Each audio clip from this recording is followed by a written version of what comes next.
أعوذ بالله من الشيطان الرجيم بسم الله الرحمن الرحيم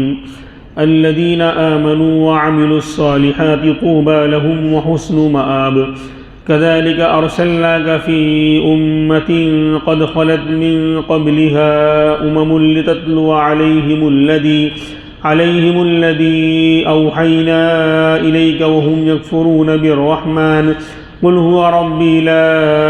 إله إلا هو عليه توكلت وإليه متاب صدق اللہ العظیم۔ اللہ کے سمجھدار اور اللہ کی طرف رجوع ہونے والے بندے، ان کی صفات، ان کے اوصاف بیان کیے جا رہے تھے۔ اللہ نے فرمایا کہ وہ ایمان والے ہیں اور وہ ایسے بندے ہیں کہ ان کے دل اللہ کے ذکر سے ہی مطمئن ہوتے ہیں، ان کے دلوں کو سکون اللہ کے ذکر اور اللہ کی یاد سے ہی ملتا ہے۔ پھر اللہ نے قاعدہ ہی بیان کر دیا تھا کہ خالی صرف اللہ کے ان بندوں کا حال نہیں بلکہ دنیا کے ہر بندے کے لیے مسئلہ ہے۔ الا بذکر اللہ تطمئن القلوب، کہ دلوں کو اطمینان تو سن لو اچھی طرح کان کھول کر، دلوں کو اطمینان تو اللہ کے ذکر سے ہی ملے گا۔ کوئی بھی ہو، دنیا کے اسباب اور راحت کے سامان مہیا کرنے سے سکون نہیں ملتا، بلکہ سکون ملتا ہے اللہ کے ذکر، اللہ کی یاد کرنے سے۔ اور یہ لوگ کون ہیں؟ آگے ان کی اور صفت اور ان کے لیے کیا بشارتیں ہیں، کیا خوشخبریاں ہیں اور کیا انعام ان کو ملنے والا ہے، اس کو بیان کر رہے ہیں۔ الذین آمنوا، یہ لوگ ایمان والے ہیں۔ پھر کہا قرآن نے، بار بار ان کے ایمان والا ہونے کی گواہی دے رہے ہیں۔ یہ لقب معمولی نہیں ہے۔ رب العالمین اور سارے جہاں کا پالنہار، ہر شے پر قدرت رکھنے والی ذات، جس کے ایک اشارے پر پوری دنیا کا وجود ہوا، اور کل قیامت کے دن ایک اشارے پر پوری دنیا کو اللہ ختم کر دیں گے، ایسی زبردست طاقت کا مالک ہمارا اور آپ کا رب گواہی دے رہا ہے کہ یہ میری ماننے والے ہیں، یہ مجھ پر ایمان لانے والے لوگ ہیں۔ رب العالمین جس کے بارے میں گواہی دے دے اور جس کو یہ کہہ دے کہ یہ میری ماننے والا ہے، یہ مجھ پر ایمان لانے والا ہے، اس سے بڑا لقب اور کیا ہو سکتا ہے؟ اس سے بڑی کیا کہتے ہیں اللہ کی طرف سے خوبی اور کیا ہو سکتی ہے؟ تو فرمایا یہ لوگ ایمان والے ہیں اور صرف ایمان نہیں لائے، وَعَمِلُوا الصَّالِحَاتِ، اور نیک اعمال کرنے والے ہیں۔ نیک عمل پابندی سے کرنے والے ہیں۔ ہاں، عمل اسی کو کہا جاتا ہے جو کام پابندی سے کیے۔ کبھی چھوٹ گیا تو اس کو چھوٹنا نہیں بولتے، وہ پابندی کے خلاف نہیں ہے۔ کبھی کسی عذر کی وجہ سے، سستی کی وجہ سے کبھی چھوٹ گیا تو یہ نہیں کہیں گے کہ معمول نہیں ٹوٹ گیا اور عمل نہیں ہے، نہیں، کبھی کبھی چھوٹنے کو تو معاف کر دیا گیا ہے، لیکن پابندی کے ساتھ عمل یعنی کام کرنا یہ عمل کہلاتا ہے۔ اس لیے نماز، روزہ، زکوٰۃ، حج، عامل الصالحات میں یہ سب آئیں گے، اور سب پر یہ کہا جا رہا ہے کہ پابندی کے ساتھ یہ لوگ عمل کرتے ہیں۔ نماز کی بھی پابندی، روزہ بھی، حج بھی اگر فرض ہے زندگی میں، اور زکوٰۃ بھی پابندی سے نکالتے ہیں، یعنی ہر عمل پابندی کے ساتھ کرنے والے ہیں۔ آج فائدہ کیوں نہیں ہو رہا ہے؟ ہم لوگ، میرا اور آپ کا معاملہ کیا ہے؟ ہم پابندی سے عمل نہیں کر پاتے۔ کبھی جی میں آیا تو نماز پڑھ لی، جی میں آیا تو نہیں پڑھی، جی میں آیا تو 4 ٹائم کی نہیں تو 4 ٹائم کی بھی نہیں، کبھی جی میں آیا تو مغرب کی پڑھ لی، کبھی جی میں آیا تو صدقہ کر دیا، کبھی جی میں آیا تو نہیں کیا، کبھی روزہ رکھ لیا، کبھی نہیں رکھا، کبھی زکوٰۃ دے دی، کبھی نہیں دی، کبھی تلاوت کر لی، کبھی نہیں کی۔ تو ثواب تو مل جائے گا اس عمل کا، تلاوت کبھی کی، کبھی صدقہ کیا، لیکن جو فائدہ ہونا چاہیے زندگی میں، جو تبدیلی، اندر تبدیلی آنی چاہیے، اور باہر جو اللہ نے وعدے اور انعام، جو نماز پڑھنے پر کیا ملے گا، زکوٰۃ دینے پر کیا ملے گا، جو انعامات دنیا اور آخرت میں اللہ نے کر رکھے ہیں، وہ سارا معاملہ حل نہیں ہوگا۔ خیر، تو فرمایا کہ یہ لوگ کون ہیں؟ جو ایمان والے اور عمل کو پابندی سے کرنے والے ہیں، ان کو کیا ملے گا؟ طوبیٰ لہم، ان کے لیے طوبیٰ ہے۔ ایک ترجمہ طوبیٰ کا کیا ہے؟ خوشخبری سے، ان کے لیے اچھی بشارت، اچھی خوشخبری ہے۔ اور طوبیٰ جنت کے ایک درخت کا بھی نام ہے، طوبیٰ جنت کے ایک درخت کا بھی نام ہے۔ فرمایا امام الانبیاء محمد الرسول اللہ صلی اللہ علیہ وسلم نے طوبیٰ جنت کا ایسا بلند و بالا اور عظمتوں والا درخت ہے جس کی جڑ میرے گھر سے نکلے گی۔ جنت میں جو آپ کا گھر ہوگا اس کی جڑ وہاں سے نکلے گی۔ اور کہا کہ جنتی کے ہر گھر پر اس کی شاخیں ہوں گی۔ کتنا بڑا ہوگا؟ کروڑوں کی تعداد میں جنتی ہوں گے، پھر ان کے محل بھی بڑے بڑے ہوں گے۔ تو درخت کتنا بڑا ہوگا کہ اس کی شاخ ہر جنتی کے گھر پر جھکی ہوئی ہوگی، اتنی یعنی کروڑوں کی تعداد میں اس کی شاخیں ہوں گی، تبھی تو جنتی کے ہر محل پر اس کی شاخ ہوگی۔ افسانہ نہیں سنایا جا رہا ہے۔ تفسیر ابن کثیر میں معتبر، سب سے معتبر اور بھروسے کے لائق تفسیر ابن کثیر علامہ ابن کثیر رحمۃ اللہ علیہ کی تفسیر عربی میں، اس کے اندر جو انہوں نے حدیثیں پیش کی ہیں، آنکھ بند کر کے اس کو بیان کیا جا سکتا ہے، ایسی مضبوط اور لوہا لاٹ تفسیر ہے وہ۔ تو خیر، تو کہا کہ وہ اس کا جو ہے ہر جنتی کے گھر پر اس کی شاخیں ہوں گی، محل پر، اور مہینوں اتنا لمبا درخت ہوگا کہ اس کے سائے میں تیز رفتار گھوڑے سوار مہینوں تک چلتا رہے، دوڑتا رہے، تب بھی اس کا سایہ ختم نہیں ہوگا، اور لکھا آگے کہ اس کو اللہ تبارک و تعالیٰ نے خود اپنے دستے خاص سے، اپنے دستے قدرت سے خود موتیوں کے دانے سے لگا کر جوڑ کر، عجیب جنت کی نعمتوں کا مسئلہ ہی الگ ہے، موتیوں کے دانوں سے جوڑ کر اپنے ہی ہاتھ دستے قدرت سے اس کو بنایا ہے اور پیدا کیا ہے، لگایا ہے اس درخت کو۔ اور فرمایا جنت کی جو 4 نہریں ہیں نا، جنت کی جو 4 نہریں ہیں، دودھ کی نہر، شراب طہورہ کی نہر، عسل شہد کی نہر، اور صاف ستھرے پانی کی نہر، سب چاروں کا تذکرہ سورہ محمد میں 26ویں پارے میں موجود ہے۔ فیہا انہار من ماء غیر آسن، فیہا انہار من لبن لم یتغیر طعمہ، فیہا انہار من عسل مصفی، فیہا انہار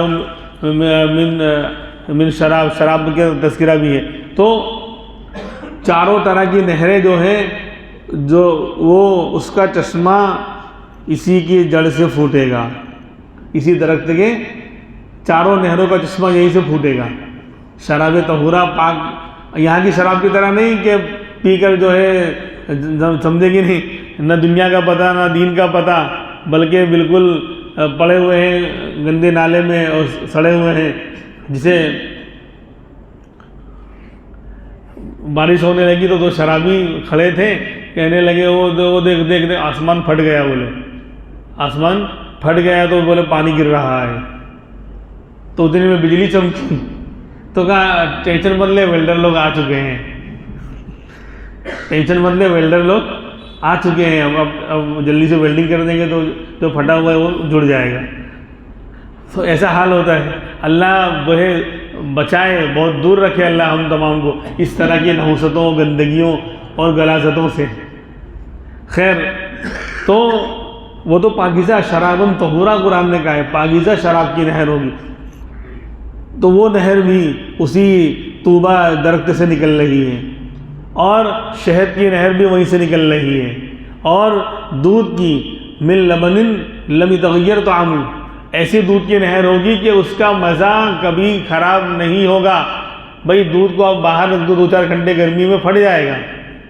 مزہ بدل جائے گا۔ اور اونٹنی کا دودھ تو اتنا میٹھا ہوتا ہے کہ وہ ویسے ہی کیڑے پڑ جاتے ہیں، کبھی امول والے بھی بیچتے ہیں تو وہ یوں کہتا ہے کہ بھئی جلدی سے اس کو گرم کر لینا اور استعمال کر لینا، ورنہ اس میں کیڑا پڑ جائے گا، بہت میٹھا ہوتا ہے وہ۔ اللہ تبارک و تعالیٰ نے جو ہے یہ سنت بھی ادا کروائی، اونٹنی کا دودھ پینا جو ہے وہ سنت ہے، اللہ کے رسول نے بہت اچھے طریقے سے اس کو استعمال کیا ہے، باقاعدہ عرب میں اس کا پینے کا یعنی مجاز ہے۔ تو مدینہ پاک میں الحمدللہ اس سفر کے اندر، پہلے سفر میں بھی جب 2017 میں گئے تھے، اس وقت بھی کہا کہ چلو ناک میں دبا کے پی لیں گے، پتہ نہیں کیسا ٹیسٹ ہوگا، لیکن سنت ہے، اللہ کے رسول کی سنت لاؤ پی لیں، ایک بڑا سنت ادا کریں۔ لیکن جب منہ سے لگایا اتنا مزہ آیا، بالکل میٹھا، اور ویسا بھی نہیں کہ اس نے شکر ڈال کے لایا ہو، سامنے ہی نکال کر دیں گے وہ۔ مدینہ کے باہر 10 کلومیٹر کے باہر وادی بیضاء وادی بیدا وادی ہے، وہاں پر یہ بدو لوگ جو ہے وہ اونٹیاں پالتے ہیں، تو سامنے نکال کر دے گا بالکل، یعنی کوئی شک ہی نہیں کہ اس میں کوئی ملاوٹ ہے، ایک دم بالکل پیور نکال کر، تو اتنا میٹھا ہوتا ہے، سب سے زیادہ یعنی اعلیٰ قسم کا دودھ یہی مانا جاتا ہے۔ تو بہرحال دنیا کے دودھوں میں تو تبدیلی آ جاتی ہے، پھٹ جاتا ہے، خراب ہو جاتا ہے، مزہ اس کا بدل جاتا ہے، لیکن جنت کی نعمتیں یعنی لازوال ہیں، فنا اس کو ہے ہی نہیں، تو لہذا وہاں تبدیلی بھی نہیں آئے گی، بگڑے گا بھی نہیں، اور نہ ذائقہ بدلے گا۔ قرآن نے خود کہہ دیا کہ لم یتغیر طعمہ، اس کا ٹیسٹ بالکل نہیں بدلے گا، ایسے دودھ کی نہر ہوگی، عسل مصفیٰ، صاف ستھرے شہد کی نہر ہوگی، اور وانہار من ماء غیر آسن، اور پانی کی نہر ہوگی جو کبھی خراب نہیں ہوگا۔ بھئی پانی پڑے پڑے بھی اس میں کیا کہتے ہیں کائی جم جاتی ہے، صرف دنیا میں ایک پانی ہے زمزم کا کہ اس کے اندر کائی نہیں جمتی۔ حیران رہ گئے سائنسداں۔ ابھی کل ہی ایک جو ہے مضمون آیا تھا اس کے اوپر، میں پڑھ رہا تھا کہ جاپان سے پتہ نہیں کہاں کہاں سے سائنسداں گئے اور چیک کرا نیچے اتر کر کہ مکہ میں اس طرح کے یعنی پانی وہاں ہے ہی نہیں، اتنا نیچے جانے کے بعد وہاں پانی ہے ہی نہیں، وہ تو بالکل خشک علاقہ ہے، لیکن یہ آ کہاں سے رہا ہے بولے پتہ ہی نہیں کہاں سے آ رہا ہے۔ پورا نیچے تک تحقیق کر لی زمزم کے پانی کا کہ کہاں سے آ رہا ہے پتہ ہی نہیں، اور اس کے پانی کے اندر نہ تو اس کا مزہ بدلتا ہے، نہ رنگ بدلتا ہے، نہ اس میں کائی جمتی ہے، کچھ بھی نہیں۔ پھر انہوں نے یہ بتایا کہ اگر ایک دو قطرے بھی کسی دوسرے پانی میں اگر اس کے پڑ گئے تو اس کی تاثیر بھی وہی ہو جائے گی زمزم والی، اس لیے اگر ملاوٹ والا مل جائے تو بھی اس کو غنیمت سمجھنا چاہیے۔ خیر، تو دنیا میں اکیلا پانی ہے جو کبھی یعنی اس کا مزہ بدلتا نہیں، 10 سال کے بعد بھی آپ نکالو گے وہ ویسے ہی رہے گا، گھر میں رکھا ہوا ہو اگر 10 سال کے بعد بھی نکالیں گے کوئی تبدیلی نہیں آئے گی۔ لیکن باقی ہر چیز میں دنیا میں تبدیلی آنے والی ہے، لیکن جنت کی نعمت اور وہاں کے پانی کا اثر یہ ہے کہ وہ چاروں نہریں جو ہیں وہ طوبہ درخت، جس کی بشارت یہاں ایمان والوں کو دی جا رہی ہے، وہ چاروں نہریں اس طوبہ درخت کے جڑ سے پھوٹ رہی ہیں اور نکل رہی ہیں۔ اور آج جو ہے موبائل کا زمانہ ہے، تو ہاتھ سے پہلے آیا تھا اسکرین ٹچ، پھر اسکرین ٹچ آیا تھا، اس کو اسکرین ٹچ آیا کہ بھائی باڈی سے ٹچ کریں گے تو چلے گا، پھر اب آیا ہے کہ ٹچ کرنے کی ضرورت ہی نہیں، خالی اشارہ کرو تو اشارہ دور سے اشارہ کرو تو بھی وہ فوٹو کھینچ لیتا ہے، سب کام کرتا ہے۔ تو اللہ نے نمونہ یہاں پر دکھلا دیا کہ جنت میں وہ چاروں نہریں جو نکل رہی ہیں وہ آپ کے اشاروں پر کام کرے گی، ہاتھ میں چھڑی ہوگی، ریموٹ ہوگا، جو بھی کہنا ہو کہہ دو، بندہ یوں اشارہ کرے گا تو نہر یوں مڑ جائے گی، جس طرح یوں کرے گا تو یوں چلنے لگے گی، دودھ کی نہر، شراب کی اور پانی کی اور شہد کی، چاروں نہروں کا حال جہاں لے جانا چاہے گا وہاں پر وہ چلتی رہے گی، یعنی خالی اس لکڑی سے اشارہ کرے گا وہ اس کو فالو کرے گی، اس کی بات مانتے ہوئے وہ چلنا شروع کر دے گی۔ خیر، تو فرمایا کہ ان کے لیے طوبہ ہے، وہ اور بتایا کہ جو لباس تیار کیا جائے گا اس کی شاخوں سے، جسے ہمارے یہاں اون کا اور روئی کا اور کاٹن کا لباس تیار ہوتا ہے، روئی سے اور اون سے، ایسے ہی اس درخت سے جو پھل اور وہ نکلے گا اس سے جو جنتیوں کا لباس تیار ہوگا۔ تو یہ بہت ہی پاکیزہ درخت، اس کی بشارت دی جا رہی ہے۔ تو فرمایا ان کے لیے خوشخبری ہے، طوبہ درخت ہے، وحسن مآب، اور بہترین ٹھکانہ جنت میں ہوگا، لا مقطوع ولا ممنوع، کہ نہ وہاں روک ٹوک ہوگی نہ وہ ختم ہوں گے، دونوں ٹینشن نہیں۔ دنیا میں دو ہی ٹینشن ہوتے ہیں، جو بھی نعمت آپ کو ملی ہے بولے یا تو ختم ہو جائے گی یا تو پھر جو ہے چھین لی جائے گی، مجھے بلا لیا جائے گا دنیا سے، وہ نعمت پڑی رہ جائے گی۔ وہاں دونوں ٹینشن نہیں، موت آنی ہی نہیں ہے کہ بندے کو وہاں سے ہٹا لیا جائے، روک دیا جائے، اور نہ وہ نعمتیں ختم ہوں گی، لا مقطوع ولا ممنوع، نہ ختم ہوں گی نہ ان سے روکا جائے گا، بلکہ ہمیشہ کے لیے بندہ ان نعمتوں کو استعمال کرتا رہے گا۔ فرمایا کذالک ارسلناک فی امۃ، اسی طرح ہم نے آپ کو ایک امت میں بھیجا ہے۔ اس طرح کا مطلب کہ جس طرح آپ سے پہلے بہت سارے انبیاء اپنی اپنی امتوں میں بھیجے گئے تھے ہدایت لے کر، اللہ کا پیغام لے کر اور حق راستہ لے کر، جنت کا راستہ لے کر بھیجے گئے تھے، ایسے ہی آپ کو بھی ہم نے بھیجا ہے۔ کذالک ارسلناک فی امہ، اسی طرح اے پیغمبر ہم نے آپ کو بھیجا ایک امت میں، ایک قوم میں، اور قد خلت من قبلھا امم، اس سے پہلے بھی بہت سی امتیں اور قومیں گزر چکی جن میں بھی پیغمبر آ چکے، لیکن فرق یہ ہوتا تھا کہ آپ سے پہلے جو پیغمبر آئے وہ وقتی آئے، اپنے اپنے زمانے کے لیے آئے اور اپنے اپنی قوم تک محدود تھے۔ کوئی ایک بستی کے لیے آیا، کوئی ایک شہر کے لیے آیا، کوئی ایک ملک کے لیے آیا، کوئی 2-4 ملک کے لیے آیا، لیکن ایسا تو کوئی نہیں آیا کہ سارے عالم کے لیے آیا ہوں،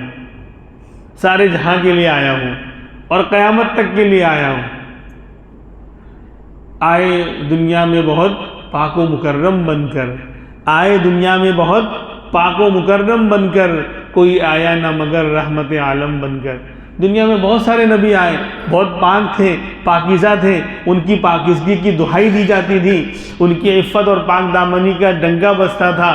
آئے دنیا میں بہت پاک اور مکرم عزت والے انبیاء، لیکن کوئی رحمت عالم بن کر نہیں آیا، سارے جہاں کے لیے رحمت بن کر آیا ہو، ایسا تو صرف امام الانبیاء محمد الرسول اللہ ہمارے نبی کو یہ مقام ملا۔ وما ارسلناک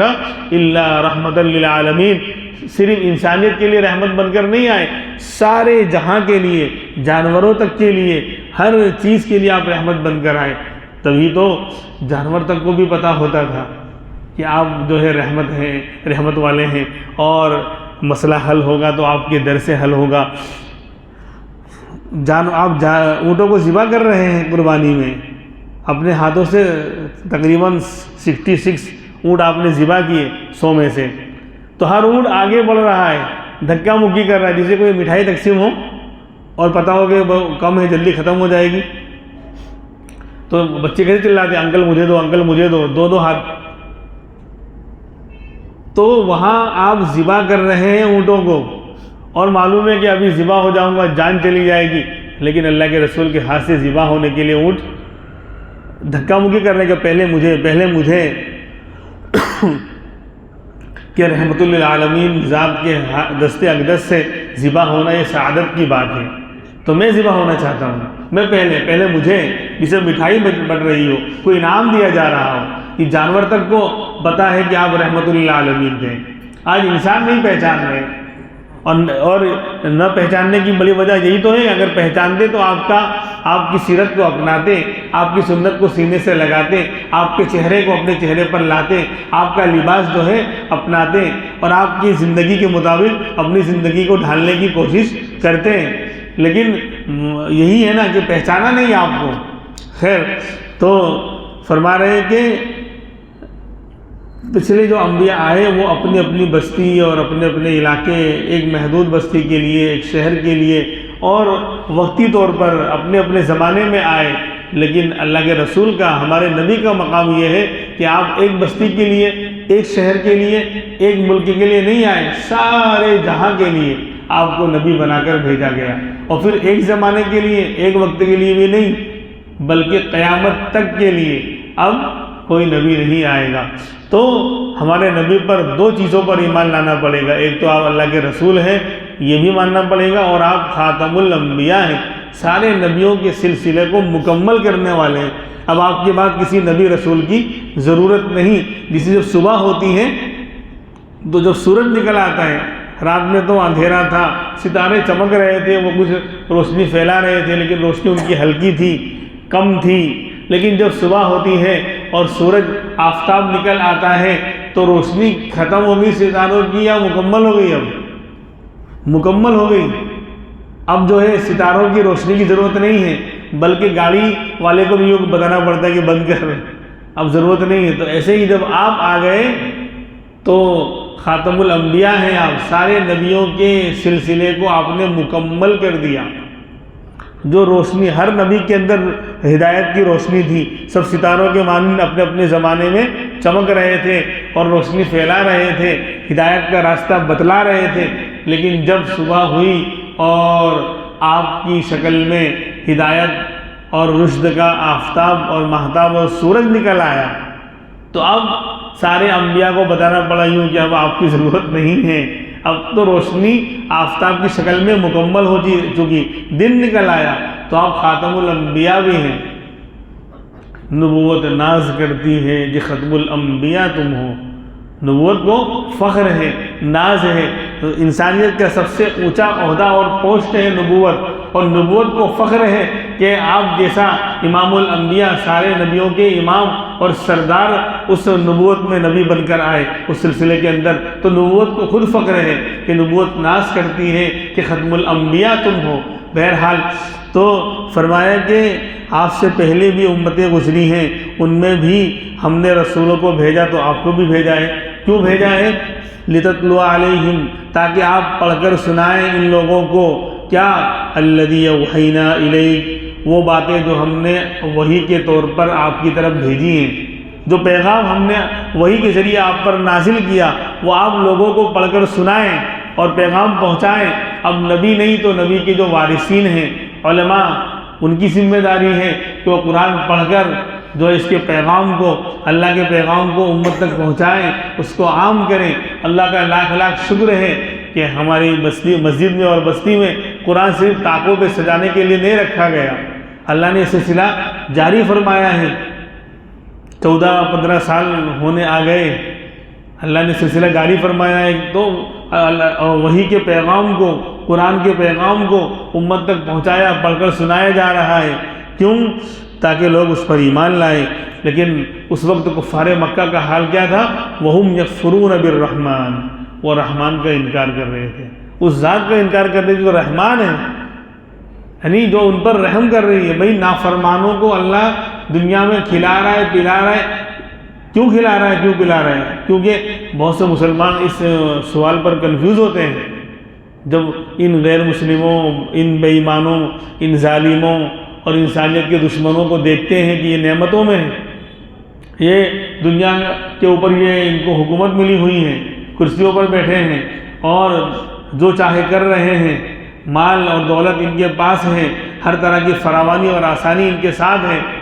تو ایک مسلمان جو قرآن کی تعلیم سے دور ہے، ان درس کے حلقوں سے دور ہے، اس کے ذہن میں یہ آتا ہے کہ شاید یہ لوگ حق پر ہیں، اگر یہ لوگ غلط ہوتے تو اللہ ان کو نعمتیں کیوں دے رہا ہے، اللہ ان کو یہ نعمتیں کیوں دے رہا ہے، کیوں ان کے اوپر اللہ کی طرف سے پکڑ اور عذاب نہیں آ رہا، اور اگر ہم حق پر ہوتے تو ہمیں نعمتیں ملتی، ہمیں چین سکون کی زندگی ملتی، ہمیں اس طرح پریشان ہونا نہ پڑتا، در در کی ٹھوکریں کھانا نہ پڑتا۔ تو ایک عام مسلمان کے دلوں میں یہ خیالات اس کو گھیر لیتے ہیں اور اس کو تشویش میں ڈالتے، پریشان کرتے ہیں۔ تو کیوں ایسا ہے؟ تو اللہ کی صفت رحمان ہے، اللہ کا ایک نام رحمان ہے، اور رحمان کہتے ہی کہ جو ہر ایک پر رحم کرنے والا، اپنوں پر بھی اور غیروں پر بھی، ماننے والوں پر بھی اور نہ ماننے والوں پر بھی رحم کرنے والا۔ اگر اللہ رحمان نہ ہوتا تو خدا کی قسم بے ایمانوں کو ایک گھونٹ پانی بھی دنیا میں نہ ملتا۔ ایک تو دنیا کی ویلو اللہ کے نزدیک کچھ نہیں ہے، مچھر کے پر کے برابر بھی نہیں ہے، اور پھر اللہ رحمان ہے اس لیے کہ بھائی کھاتے رہو، ایک تو دنیا کی مجھے پڑی نہیں ہے۔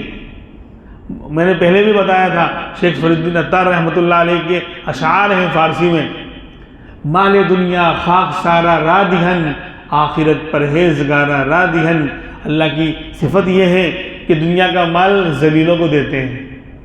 اگر دینداری نہیں ہے ساتھ میں، صرف مال مل رہا ہے تو وہ ذلیل اور رسوا ہوگا، وہ مال اس کو رسوائی کا سبب بنے گا۔ تو فرمایا مال دنیا خاک سارا را دہن، آخرت پرہیزگارا را دہن، کہ اللہ جو ہے دنیا کا مال ذلیلوں خاک ساروں کو دیتے ہیں اور آخرت پرہیزگاروں کو دیتے ہیں۔ آخرت کی نعمتیں کہ اس کو ایمان دے دیا، حق راستہ دے دیا، تو حالات آ گئے، لیکن بندے کو صبر کی توفیق دے دی، صبر کر کے روکھی سوکھی کھا کر زندگی گزار لے رہا ہے، لیکن اللہ کا در نہیں چھوڑ رہا ہے، اللہ کے احکام کو نہیں توڑ رہا ہے، تو اس کو آخرت کی ساری نعمتیں اس کو ملنے والی ہیں۔ تو یہ ہے، تو دنیا کا مل جانا، یہ تو ایک تو دنیا کی ویلو اللہ کے نزدیک ہے ہی نہیں، اس لیے اللہ دے رہے ہیں۔ بھائی جو چیز کی ویلو نہیں، جو ہم پھینک دیتے ہیں نا باہر لا کر، تو مچھر کے پر کے برابر بھی دنیا کی ویلو نہیں ہے۔ اور دوسری بات کہ پھر اللہ رحمان بھی ہے، اس لیے ان پر بھی مہربان ہے، اس لیے ان کو بھی ایک ذلیل چیز دے رہا ہے کہ لو، اور ہم سمجھتے ہیں کہ مال کا ملنا اور دنیا کے چیزوں کا ملنا یہ کامیابی کی دلیل ہے، غلط بات ہے، یہ دھوکہ لگا ہوا ہے۔ مال کا مل جانا یہ دنیا کی چیزوں کا، اور تھوڑی دیر کے لیے جھاگ کی طرح، تھوڑی دیر کے لیے سیلاب کے اوپر جھاگ کی طرح عزت کا مل جانا، یہ کامیابی کی دلیل نہیں ہے۔ یہ تو وقتی طور پر ایک ڈھیل ہے، ایک اللہ کی طرف سے جو ایک دنیا کا فیصلہ ہے کہ تھوڑی دیر کے لیے باطل حق پر غالب آئے گا تو چلائے گا، چیخے گا، لیکن آخر میں کامیابی اور جیت تو حق کی ہوگی۔ جو حق کے ساتھ جمع رہے گا اللہ اس کو جو ہے کامیاب کرے گا۔ اسی لیے اپنے ایمان اور یقین کو مضبوط کریں۔ قرآن کی ان آیات سے، درس سے یہ بہت بڑا مقصد اللہ جو ہے ہمیں یہ سکھلا رہے ہیں، اور یہ درس ہمیں دیا جا رہا ہے کہ دنیا کو دیکھ کر یہ نہ فیصلہ کریں کہ وہ کامیاب ہے، اس کو مال مل رہا ہے، اس کو چیزیں مل رہی ہیں، نہیں۔ قارون کو بھی اللہ نے بہت دیا تھا، فرعون کو بھی دیا تھا، شداد کو بھی دیا تھا، نمرود کو بھی دیا تھا، کیا وہ سب کامیاب ہو گئے؟ اتنا تو کسی کو آج نہیں ملا، سمجھے؟ آج کل کے جو فرعون اور قارون و شداد ہیں، اصل قارون اور فرعون و شداد کے مقابلے میں تو کچھ بھی نہیں ہے۔ ان کا جاہ و جلال، ان کی حکومت، قارون کا خزانہ، وہ اس کے مقابلے میں آج کل کے قارونوں کی تو کوئی حیثیت ہی نہیں ہے۔ جب وہ دنیا کے نقشے کے ملنے کے باوجود، مال کے ملنے کے باوجود کامیاب نہیں ہو سکے تو آج کل کے لوگ کیسے کامیاب ہو جائیں گے؟ چند کوڑی اور چند ٹھیکرے اور چند جو ہے مال کے کچھ پیسے مل گئے، کچھ عہدے مل گئے، نہیں،